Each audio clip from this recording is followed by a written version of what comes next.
história ganha vida agora.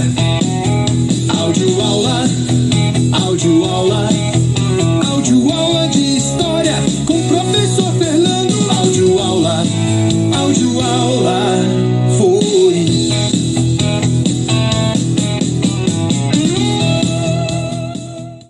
Começou, então vamos lá. Pessoal, vamos falar aqui sobre o tenentismo e a Revolução de 1930. Primeira coisa, pessoal, tenentismo, jovens tenentes da baixa oficialidade do Exército, tá bom? Quem são os tenentes? São aqueles formados nas escolas militares, ensinos técnicos, tá ok? Beleza? São esses. Eles são formados para quê? Para liderar o corpo de soldados, tá bom? Então existe um grupo do Exército, uma hierarquia, que chegam pelo alistamento militar, que recebem uma formação básica, estão instruídos ali a obedecer.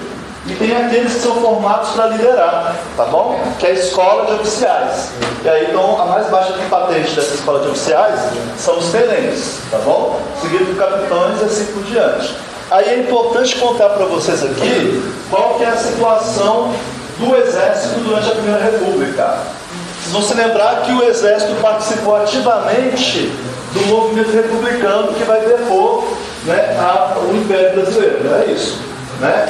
Como é que foi a situação do Exército durante o Segundo Império? O Exército não tinha muito prestígio, não. Quem tinha muito prestígio na monarquia era a Marinha, tá bom?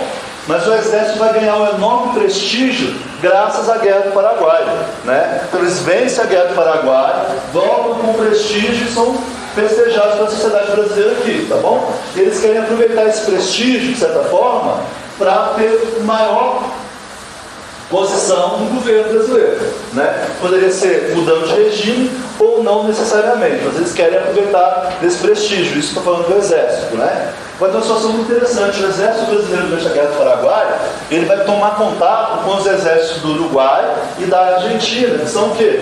Repúblicas, né? E eles percebem que na Argentina tem uma república, no Uruguai também é uma república. O Exército tem uma maior alocação na sociedade e no governo também. Eles querem aquele tipo de coisa.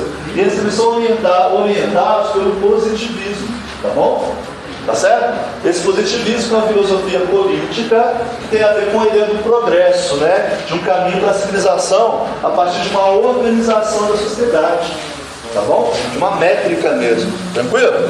Beleza? Mas então vocês vão se lembrar também que durante a proclamação da República, né, nos primeiros anos ali, haviam 3 modelos de república em disputa, né? Existe essa república militar positivista, né, mais ligada a esses grupos militares.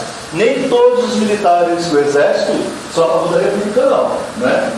O alto comando, grande parte dele é monarquista, como o próprio Deodoro da Fonseca. A gente já conversou sobre isso já, tá certo? Então tem esse modelo de república positivista, tem o modelo dos republicanos históricos, que é a república jacobinista, está ligado mais a esses movimentos que acontecem lá na Europa, com esses históricos, tudo mais aí, beleza? E tem o modelo de república liberal, né? Que é influenciado pelos Estados Unidos e que é mais interessante para a república oligárquica, né? Pelos fazendeiros aí, pelas grandes elites estancieiras. Qual modelo que vence? O modelo da República Oligárquica, né? Beleza? O que acontece com o Exército, então, durante o governo da República Oligárquica? Ele é afastado do cenário político, tá? O Exército é afastado do cenário político graças até à alta cúpula do próprio Exército, né? Os oficiais de alta patente, eles começam a pensar que o positivismo servia só para poder gerar agitadores políticos no seio do Exército. Então o positivismo não era uma boa influência, tá? O alto comando do Exército vai se aliar aos presidentes da oligarquia, né? Para poder ter benefícios, né? Melhores situações de vida, melhores salários. Então existe meio que um pacto do alto comando do Exército com essa elite agrária brasileira. Eles vão formar uma espécie de uma casta de privilegiados, tá bom? E eles não vão influenciar muito no poder, não. O Exército, nesse contexto aqui, pessoal, onde ele está aqui. Não, onde está, meu Deus do céu? Estou chegando, hein? Aí, ó.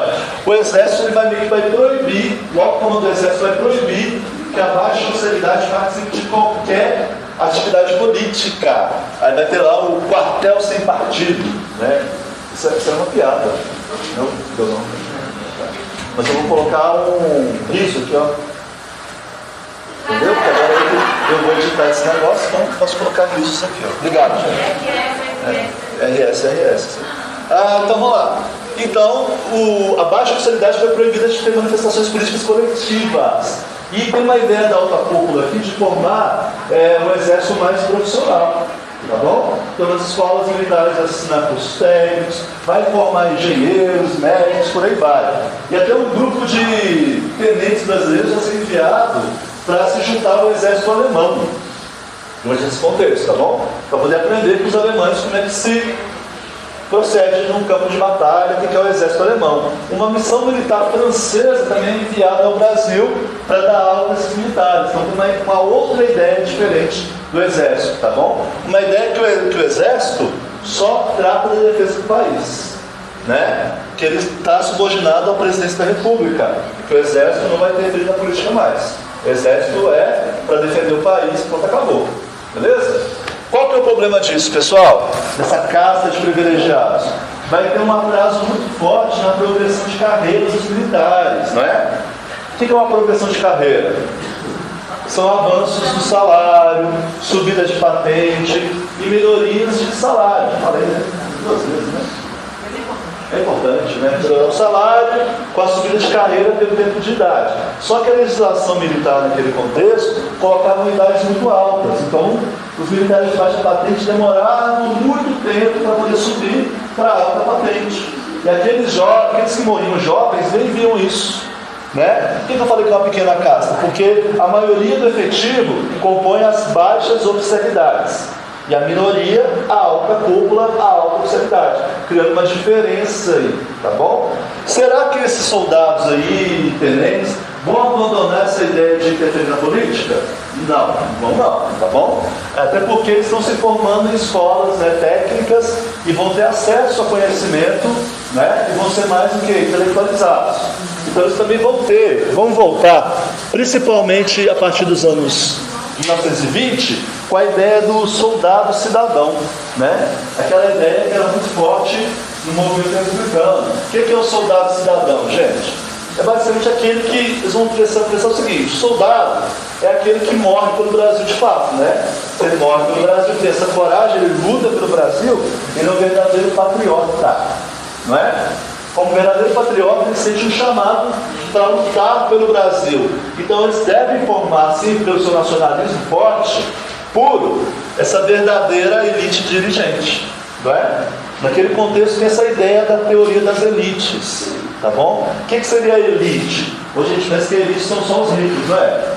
Naquela época tem uma ideia que a elite é a elite que dirige os caminhos de uma nação para a civilização. Aquela ideia de ordem e progresso que a gente viu da modernidade. Pode ir lá. Né? Beleza? Então é isso. Tem uma classe que é como se fosse uma locomotiva que vai guiar a nação rumo a um progresso civilizacional. E quem deve ter essa elite? Para os oligarcas são eles.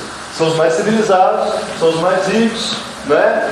Eles que devem governar o Brasil. Então existe a elite dirigente, né? E a classe trabalhadora, a classe produtora, né? Classe dirigente e classe produtora. Os que trabalham, que fazem o negócio funcionar, e aqueles que dirigem o carro, tá bom? Né? Para esses militares é o próprio exército quem deve comandar, porque eles são os verdadeiros patriotas. Tá bom? Então eles têm que sim interferir na situação do Brasil, tá? Então o que eles querem, pessoal? Qual que é o foco de descontentamento da baixa oficialidade? Eles estão descontentes com o atraso na progressão de carreira, que gera baixos salários, né? Esse acúmulo de baixos escalões. E também eles vão incorporar essas reivindicações particulares à situação política do Brasil, né? E isso vai ser muito forte nos anos 1920. Vamos lembrar aqui, ó. 1920 vai marcar a crise da Primeira República, nós já vimos no ano passado, não é? Senhor, ó. De onde que vem essa onda de contestação ao regime oligárquico? Principalmente das camadas médias urbanas. Camadas médias urbanas.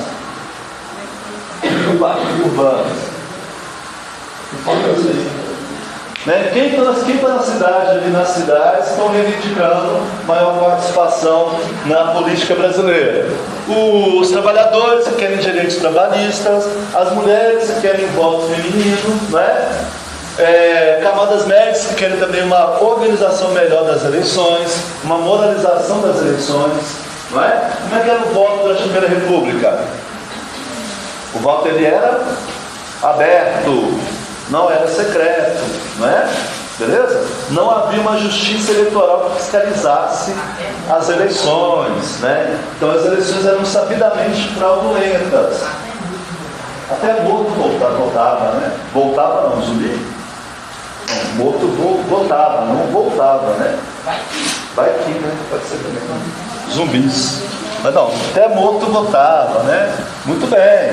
Então, tem uma outra questão também, pessoal, que 1922 marca o centenário da independência, não é? Nós já falamos sobre isso. É o momento que o Brasil está olhando para ele mesmo, não é? Está olhando para ele mesmo, se vendo no espelho, né? Só que esse olhar para o espelho do Brasil tem duas perspectivas, né? A perspectiva da República Oligárquica está querendo dizer que ela é mais moderna, mais civilizada, mais engrandecida e mais europeia, né? E tem a perspectiva... Já dei, estou só voltando aqui, recapitulando. E tem a perspectiva dos pensadores sociais mesmo, né? Que estão enxergando o Brasil com seus problemas de fato, não está mascarando nada. E o Brasil, o que, gente? Um lugar de muita miséria, muita pobreza, né? É legal destacar aqui a marcha do general Rondon, né? Beleza? O projeto Rondon, que é um grupo de militares, comércios que vão viajar para o interior do Brasil para conhecer essa realidade e promover progresso no interior do Brasil.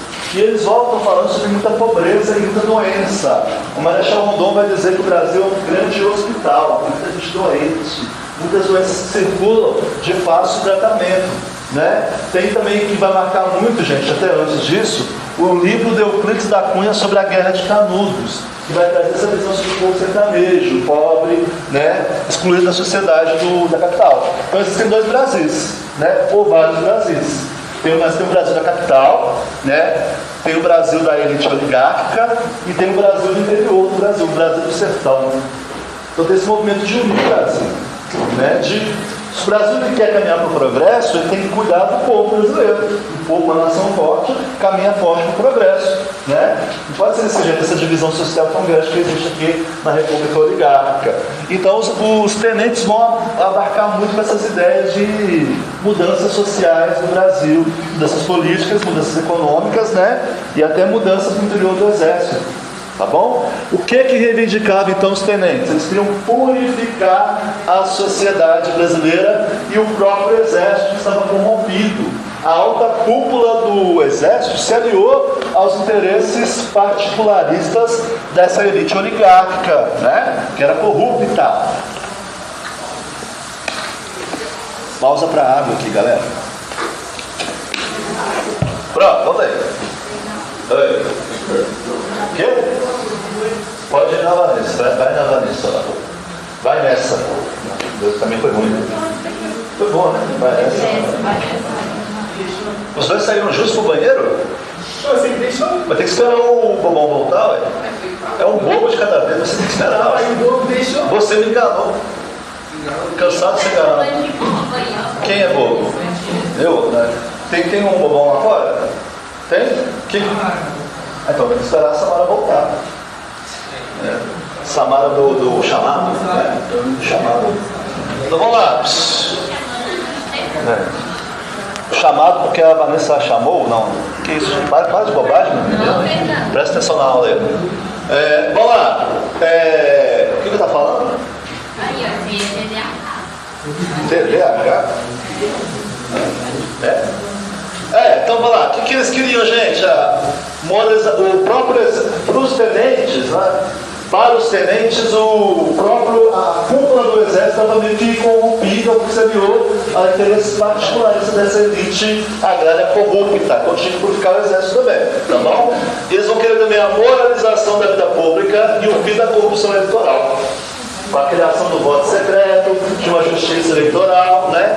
Quer o silêncio. Eles querem também leis sociais para os trabalhadores, ou seja, legislação trabalhista. O governo deve atender à falta dos trabalhadores, não é? Né? Também reforma na educação pública para que o ensino fosse gratuito e de qualidade. Eles querem reformar o Brasil mesmo, tá bom? para os tenentes, quem que eram os principais inimigos? Para eles, a pior elite brasileira era a elite paulista. Porque os tenentes, eles encarnavam os piores vícios da República, né? Eles controlavam a política com fraudes eleitorais, então eram os estados que mais promoviam essas fraudes eleitorais no olhar dos tenentes, né? E eles eram vistos apenas como homens endinheirados, atrelados aos grandes centros financeiros internacionais, ou seja, pessoas que governavam por seus interesses e por interesse de uma elite econômica internacional. Então o povo ficava a ver navios. Conhece essa expressão? Não, né? A ver navios, ficava lá de longe, sem participar da cena pública. Tá bom? Tranquilo? Tá, então vocês já entenderam aí, ó. Beleza? Então vamos falar de um momento muito importante também no ano de 1922, que é um ano muito importante para a história brasileira aí, ó. Marca o centenário da independência, nosso primeiro centenário, mas também um grande movimento aí, ó, de pensar sobre o Brasil, né? De mudar esses caminhos dos brasileiros aí, tá bom? Com esse olhar para dentro, né? Beleza? A gente tem a fundação de comunista, tem a Semana de Arte Moderna e tem as famosas eleições, tá? Foi um ano eleitoral, para piorar mais o cenário ainda, a confusão lá, foi um ano de eleição, tá? E, pessoal, além desses vários grupos descontentes, também havia um grupo que estava descontente com a República do Café com Leite, não é? Quem que formava a República do Café com Leite? Minas Gerais e São Paulo, né? E as outras oligarquias, ficam satisfeitas com isso? Não tanto, né? Às vezes se aliavam, às vezes não, né? Beleza? Então havia um grupo de oligarquias dissidentes, né? Oligarquias não alinhadas. Oligarquias não alinhadas com o governo da República do Café com Leite. Bom, então vai ter um candidato dessas oligarquias não alinhadas. Quem será esse candidato? Pessoal, vai ser o Nilo Peçanha. Né? Tem aqui, ó, preciso escrever essa bobagem não. Ó, Nilo Peçanha, então, vai ser um candidato, né, para um movimento que ele vai chamar de... Eduardo, por favor. Vai ter um movimento chamado de reação republicana, com a ideia de reformar a república, tá bom? Quem vai ser o candidato? Ele vai ser o candidato por quem? Pelo Rio de Janeiro, Bahia, Pernambuco e Rio Grande do Sul, tá? Um homem negro, viu? Nilo Peçanha, que já havia sido presidente do Brasil já, tá bom? Ele assumiu após a morte de um outro presidente aí, que eu esqueci o nome, vai aparecer aqui agora, ó. Na edição vai aparecer, tá? Beleza? Então ele é candidato por esse grupo aqui. Contra quem? Contra o Arthur Bernardes, que é o candidato da política do café com leite. Não, esse aí não, né? Não. Só era feio mesmo, né? Arthur Bernardes, então, é candidato por Minas Gerais e São Paulo. Ele é mineiro de Viçosa, viu? Tem até uma estátua do Arthur Bernardes lá em Viçosa, né? Com um monte de pombo cagando em cima dele lá. Mas os pombos não sei se são contra ele ou se cabe qualquer estátua mesmo, né? Beleza? O Nilo Peçanha vai iniciar, pessoal, uma ideia de um comício eleitoral. Quem começa a criar a ideia de comício no Brasil é a reação republicana, né? Que ele vai chamar as camadas médias e os tenentes para a campanha dele, tá bom? Então o Nilo Peçanha ele vai perceber, vai lançar a mão da opinião pública brasileira, que a elite do café com leite ignorava, né? Para a República do Café com Leite, quem decide a situação eleitoral é só a elite agrária e uma elite mesmo de privilegiados. Pessoal, só participavam das eleições brasileiras 3% da população, é muito baixo, entendeu? A grande maioria, 97% da população, estava excluída das eleições e do processo eleitoral e do próprio exercício da cidadania, né? Tranquilo? Então, o Nilo Peçanha vai chamar essa galera, trabalhadores, mulheres também vão participar, tenentes, né? Artistas, profissionais liberais, né? E ele vai começar a fazer grandes campanhas eleitorais. Tem essa foto aí dele discursando para uma grande multidão, né? Outra foto também. E o Arthur Bernardes, quando ele chegava nas cartazes, ele era vaiado pelo povo. Então havia uma, assim, um termômetro da opinião pública de um apoio maior para o candidato do PC da Reação Republicana. Olha o cartaz da campanha dele aí, olha. Pela pátria e pela república, contra tudo e contra todos, né? Até parece o Ciro Gomes, esse cara aqui. Vai ver que era um parente aí, né? Jamais saberemos. Beleza? Quem ganha a eleição? Arthur Bernardes, né? É até um correligionário, é esse mesmo, né? Esse mesmo, né? Correligionário. Esquisito, né? Da Reação Republicana, correligionário da Reação Republicana, que vai inventar uma fake news. Vai publicar nos jornais cartas falsas assinadas pelo Arthur Bernardes, em que ele falava mal do Exército, né? Que falava até mal do Hermes da Fonseca, que já havia sido o presidente do Brasil, que era militar. Tá bom? Só que essas cartas depois vão ser comprovadas que são falsas, mas elas passarão por uma inspeção durante esse período. Aí eles vão dizer lá os peritos grafotécnicos, vão dizer que ela é verdadeira e depois vão dizer que é falsa, tá? Depois ficou comprovado que de fato eram falsas, né? A tentativa aqui era colocar o próprio exército da alta cúpula contra o candidato Arthur Bernardes, só que não dá certo. O Arthur Bernardes ganha a eleição e vira aí o penúltimo presidente da Primeira República, né? Ou antepenúltimo, se a gente contar com o Júlio Prestes, não é bom, né? Pessoal, o Arthur Bernardes, mineiro de Viçosa, vai enfrentar muitas revoltas durante o seu governo, tá? Beleza? Principalmente vindo de focos dos militares e dos tenentes, mas também de sublevações populares também, tá bom? Trabalhadores, né, movimento operário, né, os profissionais liberais queriam uma modernização das eleições, mas vou destacar aqui então agora o movimento tenentista, que é o nosso assunto mais forte aqui. Qual que é o primeiro movimento que vai explodir, pessoal? O movimento que é conhecido como a Revolta do Forte de Copacabana, no dia 5 de julho de 1922, né? Os tenentes que apoiaram firmemente a Reação Republicana vão dizer o seguinte: olha, o Arthur Bernardes ganhou porque as eleições são fraudadas, então não existe outro caminho, a gente tem que mudar esse negócio aí pelas armas, né? Então há uma revolta no Forte de Copacabana, que é acompanhada por outros quartéis e guarnições militares ao longo do Rio de Janeiro, mas essas outras guarnições desistem, fica só lá o Forte de Copacabana quartelado, com cerca de 300 homens, né? Eles espalham seus canhões contra o órgão do governo, né? É bom lembrar que a capital do Brasil naquela época era o Rio de Janeiro. Então existia lá o Palácio do Catete, que era o Palácio do Presidente da República, tá bom? Então existe também uma cúpula do Exército naquela região para proteger a capital, tá certo? Inclusive o Forte de Copacabana pertencia a esse arcabouço militar de defesa. Só que o Forte de Copacabana começa a disparar seus canhões contra o governo e contra esse exército que estava defendendo o governo lá, da Força Pública do Rio de Janeiro, né? Que responde também bombardeando o Forte de Copacabana, né? Só que uma situação é o seguinte: o Forte de Copacabana não vai conseguir sozinho, né? O líder da revolta, o Siqueira Campos, ele meio que permite para quem quiser desistir, para que desista, se entregue. Desses 300, então, a maioria desiste, sobra só 17 pessoas. E essas 17 pessoas mantêm a revolta, né? O que eles resolvem fazer? Resolvem marchar os 17 para o Palácio do Catete, pela Avenida Atlântica, à beira-mar, para tomar o governo na raça, do peito.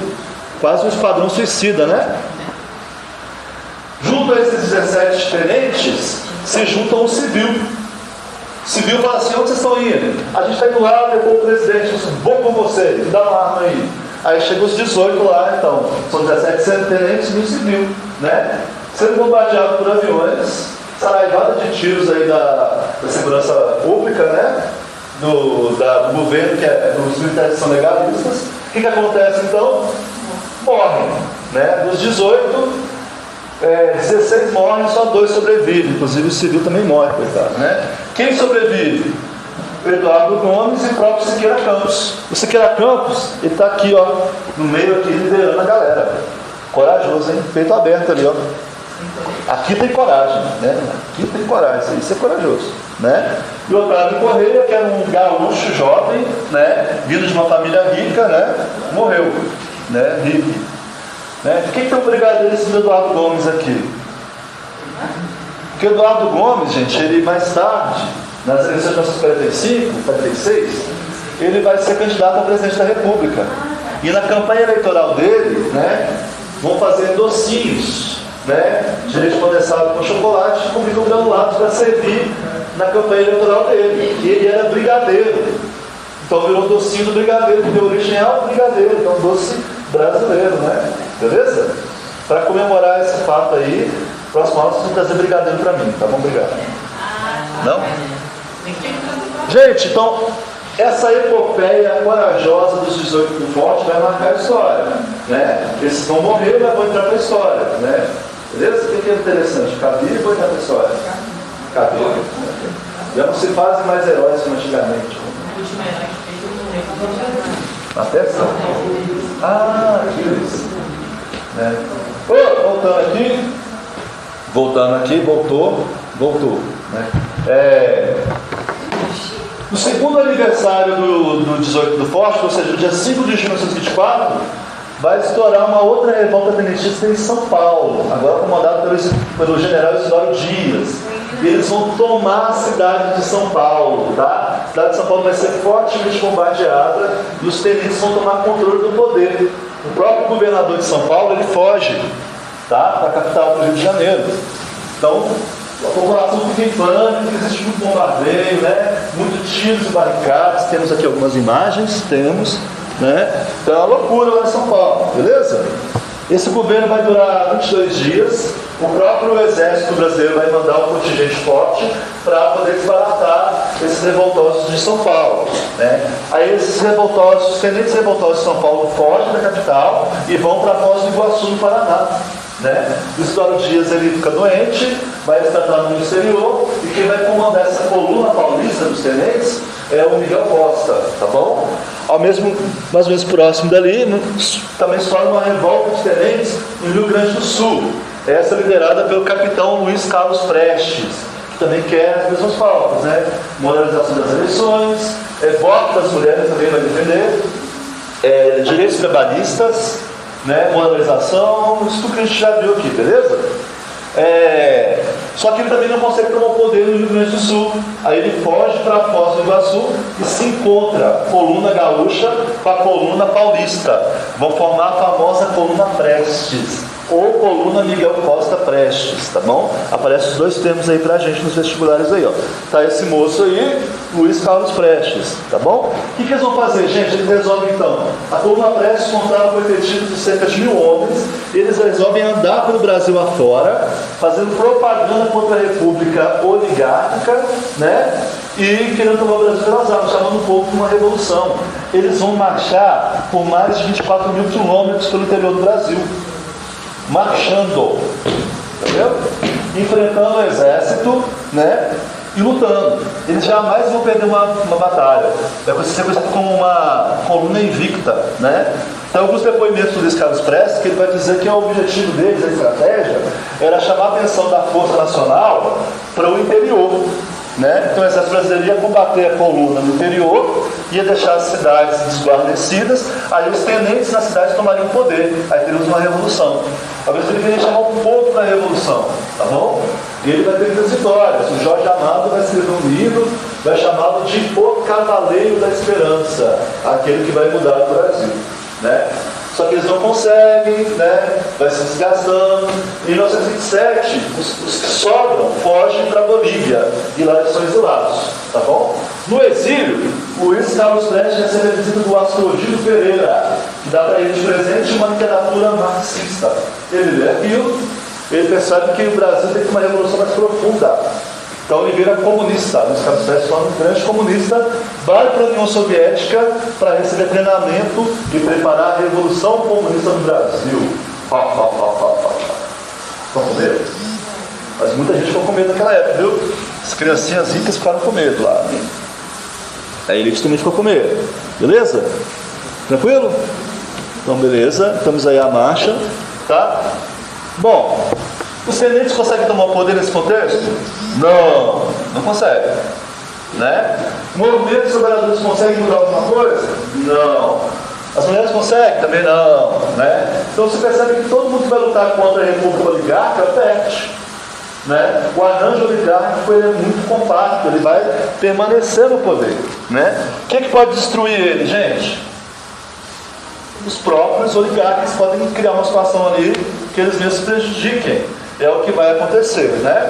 Então, olha só, o Arthur Bernardes, gente, ele vai ser um presidente muito autoritário. Ele vai censurar a imprensa, vai controlar os jornais, né? Vai aumentar o seu poder, centralizar o poder em torno da sua figura, vai intervir em eleições regionais, né? E vai usar muito a força policial pública para combater as revoltas, ou seja, lutando contra greves de operários, contra mulheres, né?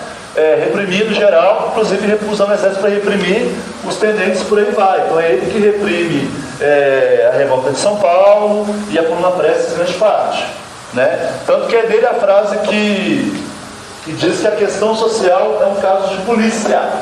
E ele vai dizer também que como presidente ele governou como delegado de polícia. Então o que ele mais fez ali foi combater, foi reprimir, né? Tanto que ele é visto como o pior presidente da história do Brasil, hein? Conseguiu ganhar de alguns aí. O Brasil tem 7 candidatos a serem os piores. Beleza? Então, a eleição, ele era mineiro, Arthur Bernardes, pela República do Café com Leite, então deveria ser um presidente paulista, né? Quem assume poder nas eleições de 26 é o Washington Luiz, né? Que termina de combater a Coluna Prestes, beleza? Mas começa a ter um governo um pouquinho mais tranquilo, né? Começa a abrir estradas, né? Fazer alguns melhoramentos, por aí vai. Só que nas eleições de 1930, quem deveria ser candidato, gente, pelo Café com Leite? Arthur Bernardes mineiro, Washington Luiz paulista. O próximo presidente indicado deveria ser mineiro, né? Quem é que deveria ser indicado?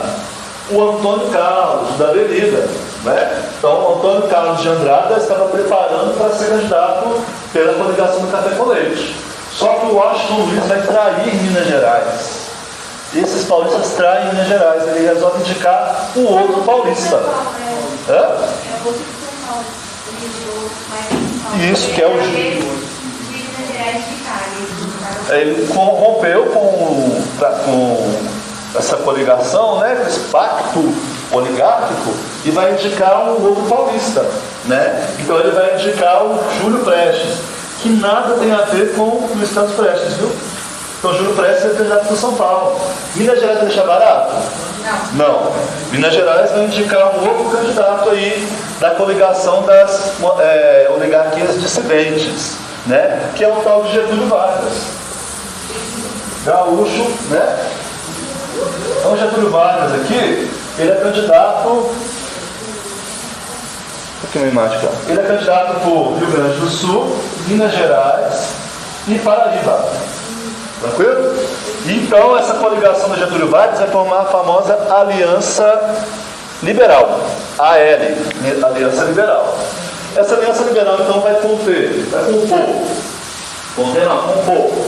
né, as elites dissidentes, junto com Minas Gerais, que é forte, né? Também as demandas das classes médias urbanas, que querem voto secreto, né? Tudo mais, voto das mulheres também. Também vai falar de direitos trabalhistas e também vai trair para eles os tenentes. Tá bom? Beleza? E vai ter uma grande eleição bem disputada. Quem ganha a eleição? Prestes ganha a eleição, o Júlio Prestes ganha a eleição. Então, São Paulo ganha a eleição. Né? O que acontece? As oligarquias dissidentes começam a se revoltar de cara? Não. O próprio Getúlio Vargas, ele procura os paulistas para conversar, existe uma recomendação. Então a Primeira República vai continuar tal como foi, né? Beleza? Só que tem algum grupo também das jovens oligarcas que vão ser chamados de tenentes civis, que é o Oswaldo Aranha, né? Que vai ser importante no governo Vargas, e o Francisco Campos, aqui de Minas Gerais, que vão se aproximar dos tenentes, que querem uma mudança no Brasil. Né? O Francisco Campos ele vai propor aqui uma reforma educacional em Minas Gerais, que depois vai ser utilizada no Brasil. Né? Ele foi ministro da Educação do governo Vargas, o Francisco Campos. Tá bom? Então, só que os tenentes eles querem tomar o poder pelas armas, eles não aceitam essa eleição porque ela é fraudulenta, muito fraudulenta. Tá bom? Mas nada vai acontecer. Só que um episódio acontece. Né? O vice do Getúlio Vargas era o João Pessoa, né, da oligarquia paraibana. E ele é assassinado lá na Paraíba. Né? Ele é assassinado por questões de rivalidades regionais. Tá bom? Só por rivalidades regionais. Mas os tenentes e os setores da sociedade, da imprensa, da oposição, vai culpar os paulistas. Vai lançar a nota que foram os paulistas que mandaram matar a elite paulista, oligárquica, o PRP, Partido Republicano Paulista, tá bom? Vai dizer que quem mandou matar foi os paulistas, né? São Paulo tinha o Partido Democrático Paulista que era contra o PRP, então na cisão também ali, tá certo? Então, com a morte do João Pessoa, vai criar um argumento para a tomada do poder. Então, legiões do Exército do Nordeste pegam em armas, legiões do Exército do Rio Grande do Sul também pegam em armas, e Minas Gerais e partem para tomar o poder, em direção para o Palácio Catete. A própria cúpula do governo da capital também derruba o Washington Luiz, e eles querem governar o Brasil na ditadura militar, só que aí eles não tem jeito, não conseguem, né? Esse exército cerca o Palácio do Catete e derrubam e tomam o poder e colocam Getúlio Vargas como presidente provisório. Esta é a Revolução de 30, movimento de outubro, tá bom? Essa aqui é a última foto, pessoal. Não está muito nítido não, mas dá para ver o seguinte, olha. Dentro desse cara aqui está o Washington Luiz, o último presidente da Primeira República. Ao lado dele está o cardeal Dom Leme, que era cardeal arcebispo da cidade do Rio de Janeiro, uma figura muito importante da Igreja Católica do contexto. Ele é chamado pelo próprio Washington Luiz para proteger a vida dele, né? Porque queriam matar o Washington Luiz. Então ele vai lá no Palácio do Catete, sai da igreja, abraça o Washington Luiz, sai abraçadinho com ele, né? Para levar ele até o carro, onde ele é levado embora do exílio. E essa foto aqui registra esse acontecimento. Quem tirou essa foto? O Roberto Marinho, do jornal O Globo. Roberto Marinho vai ser o que vai criar a Globo, Globes, tá bom? Uma foto aí que é um fundo jornalístico fantástico. Só ele teve acesso a tirar essa foto. O que é interessante é que a Igreja Católica ela foi meio que alijada do poder com o cuidado do Império, não é? Com a laicização, não é assim? Beleza? E agora a Igreja Católica é chamada para o final da República, da Primeira República. E ela vai ser muito importante na Era Vargas. Vai ter uma reprodução. Durante a Era Vargas vai ter uma reaproximação entre Estado e Igreja. Tá bom? Então a República que começou tirando a igreja do cenário de poder, termina abraçada com a própria igreja para proteger a vida do seu último presidente. Agora, a Primeira República também é conhecida como República Velha. Quem é que chama a Primeira República de República Velha? A galera da Era Vargas, né? Porque agora é uma república que passou, que já é velha, e agora vem o novo. Tanto que a ditadura Vargas é chamada de Estado Novo. Tá bom? Gente, obrigado pela atenção. Valeu. Acabou. Aê, Deixa eu ver, umas 4, 5 pessoas dormiram só, tá bom. Tchau.